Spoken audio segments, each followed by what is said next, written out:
Oh, hey there. You may be wondering, what's going on? Why are you taking all your games off your shelf? Simply put, I have to move.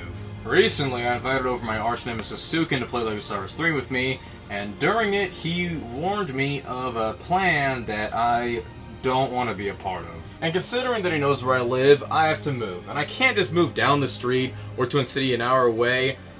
I have to move to a different state entirely. That'll do.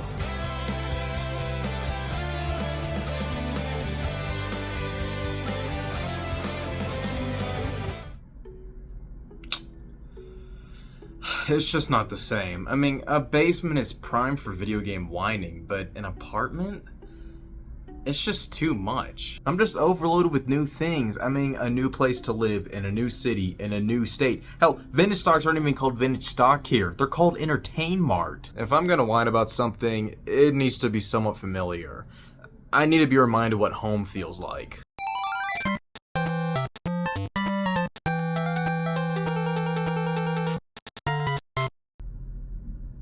A love-hate relationship. Super Mario Bros. Is one of the most important games ever made. It defined 2D platformers, brought Mario into everyone's living rooms, and it pisses me off way more than a game nearly 40 years old should. Despite my personal quarrels with it, I love this game. I mean, who doesn't? Whether I play it on Nintendo Switch Online or pop in that gray dual cartridge, I'm bound to enjoy getting upset at a game I'm not great at. But when you're sitting on the floor basking in its 8-bit goodness, it's great. But then, you have to go to the bathroom, and while that's fine, there's always one thought on my mind while doing so. God, I want to stomp on a Koopa right now. Well, thankfully, over the years, there have been a handful of ways to play this classic wherever you please.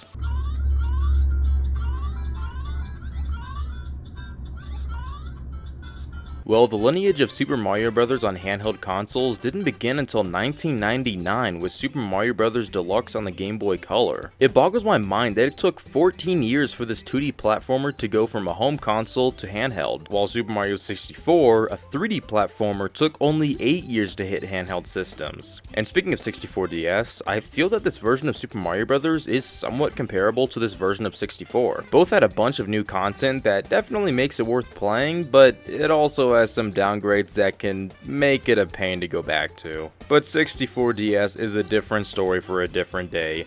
Let's focus on Super Mario Bros. Deluxe here. From the menu screen alone, you can see there's a decent amount of things to do, but I think the best starting place is the game itself, labeled Original, 1985. And it's Super Mario Bros., but way zoomed in. This here is the forefront of Deluxe's issues. The single thing that holds it back from being the definitive version of this game. Screen crunch. Due to the screen of a Game Boy Color being way smaller than the screen of a TV, the game is zoomed in so that way you can see Mario much better. Because of that, you can't see much else. You can't see that far in front of you. If you're in midair, you often can't see what's below you. So many jumps become leaps of faith with this. Oncoming enemies can be harder to spot, and overall, everything just feels claustrophobic. You can scroll the screen up and down with the D-pad buttons, which helps a bit, but it's also fairly clunky to press these buttons just because you can't see what's around you. It's a shame the screen crunch is so bad because besides that, this version of the game is incredible. It runs great and has a bunch of great quality of life improvements. There's now a map screen, which isn't really that useful. You can't move around it like you can in 3, it's just a straight shot to the ends, but it's still neat. But the biggest improvements are the ability to save and the fact that you don't reset to World 1-1 when you lose all your lives. Saving is simple. You can just do it and pick up where you left off later. As I said when talking about the original, the lack of saving in the original isn't terrible since the game is so short, but considering how tricky some of the later levels can get, it's a great feature to have here. And when you lose all your lives, your score resets and you restart the level you're on, which feels much more fair. And speaking of your score, it's actually more useful this time around. There's a scoreboard, and clearing certain scores unlocks certain things. Getting over 100,000 points unlocks a special boom mode, which I'll talk about later, and getting over 300,000 points unlocks Super Mario Bros. For super players. Now, 300,000 points, huh? That sounds really difficult. It must truly take someone with skill to clear that. Yeah, a ton of skill. Well, after clearing that, going back to the main menu and selecting the Luigi icon takes you to the menu for Super Mario Bros. For super players. Now, what could that be? Ugh. No! Oh,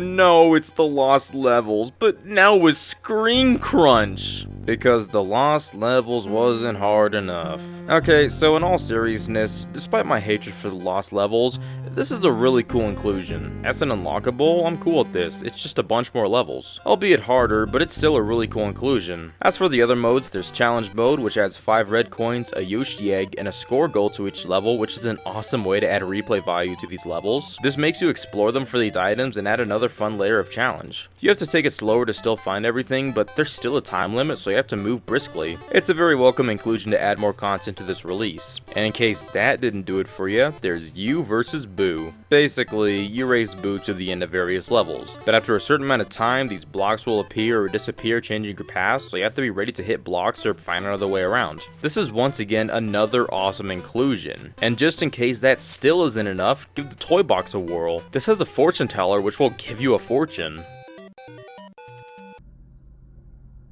And a calendar which you can mark. It only goes to the year 3000, so I better mark the end of the world. This is so stupid and unnecessary, but I love it so much because of that. And there's also an achievements menu. You can get achievements from doing various things and unlock pictures, which is once again so unnecessary, but so cool. And that's Super Mario Bros. Deluxe. I don't know how to feel about this. Super Mario Bros. Deluxe at face value seems amazing. It's the original Super Mario Bros. With saving, the lost levels, a challenge mode, a racing mode, and random little knickknacks like a calendar. But despite all of its awesome additions, it has one major issue that makes the game damn near unplayable in the modern day. Screen crunch. It is so bad here, and because of it alone, it's really hard to consider this the definitive version of Super Mario Bros. But that doesn't take away from the fact that this is still a really good and novel way to play the NES Classic.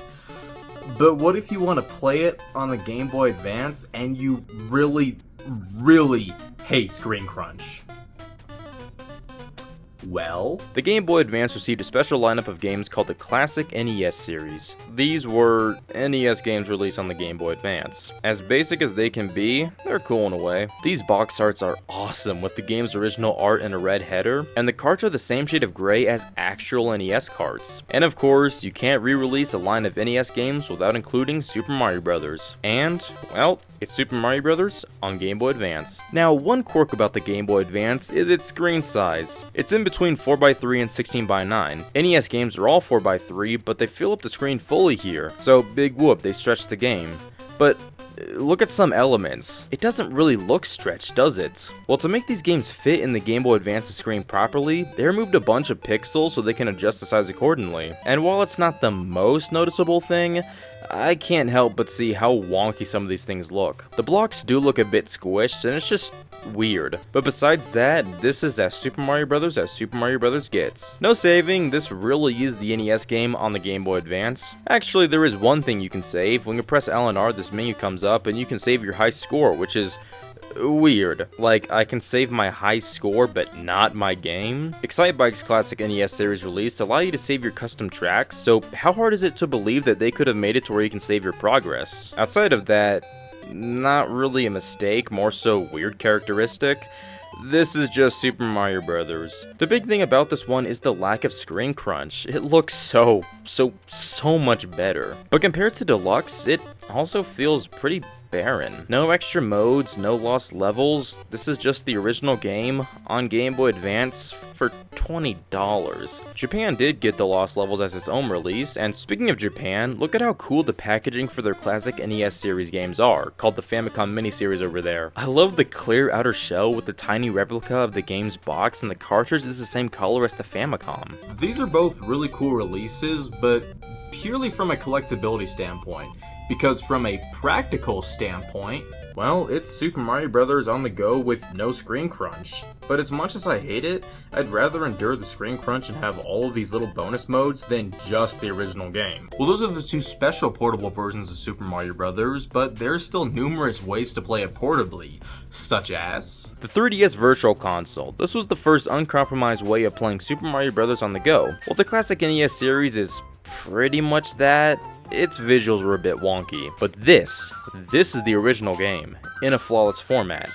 minus the controls. It controls fine, but with B and A keeping their mappings, it's a bit awkward. On an NES controller, these buttons are level so it feels fine, but here, it feels very awkward for the buttons to be at this angle. You can use X as the B button, which is a lot more comfortable, but I wish there was just full-on button mapping, or at least being able to use Y as B and B as A. Besides that though, this is a great version of the game. It looks fantastic, both pixel perfect and very vibrant. You can set a restore point as a very basic save state, which is a nice feature, but of course this is universal with NES games on the 3DS. Next up, this barely counts, but you can of course play Super Mario Bros. On Switch via Switch Online. So, this is Super Mario Bros. On the go in an even more uncompromised state. Not to mention you have button mapping, rewinding, and multiple save states. But again, this barely counts and isn't impressive in the slightest. Oh wow, the console that can play Batman Arkham Knight portably can also play Super Mario Bros.? Well, those are pretty much all the official ways, but if we want to delve into the world of unofficial releases, we can talk about playing it on the PSP. Through your friendly neighborhood NES emulator, you can play Super Mario Bros. On your PlayStation Portable. The 3DS Virtual Console also received Super Mario Bros. Deluxe, which is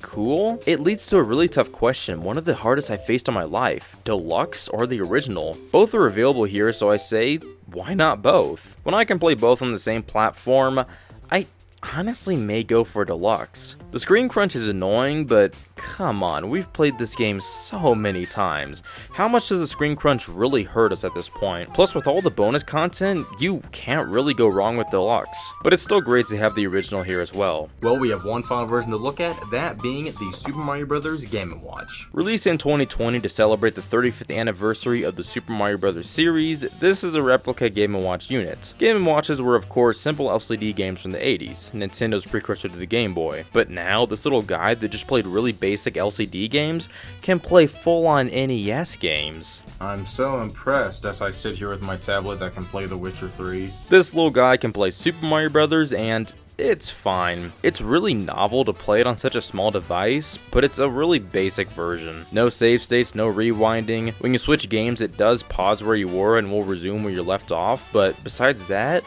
this is just an incredibly basic version of Super Mario Bros. This can also play the Lost Levels, which I hate that game, but I'm cool with it as an inclusion alongside Mario 1. Also included is the Game & Watch game Ball, but now with Mario's head, and a clock with a bunch of Mario references, and that's it. Yeah, this unit just has Mario 1, the Lost Levels, and Ball. No 2 USA or 3 or World or Land 2. And for a little thing that retailed for $50, for how little it comes with, it's pretty unappealing, which is a shame because this packaging is so cool and the unit itself is so neat, but it's severely lacking inside, too little for $50. And with that, that is how you can play a 40-year-old game on the go. It's a little weird how few ways there are to play such an iconic game on the go, but the ways there are pretty interesting, at least interesting enough for me to talk about for 12 minutes. And despite how they may look a little different than how you're used to, at their core, it's still the same game. And that's kind of indicative on what it's like moving here. Sure, it looks a hell of a lot different than the old dingy-ass basement, but at the end of the day, I'm still the same old Nicus complaining about the stupid games nobody cares about. And as long as I can keep on sitting on a couch whining about these stupid investments,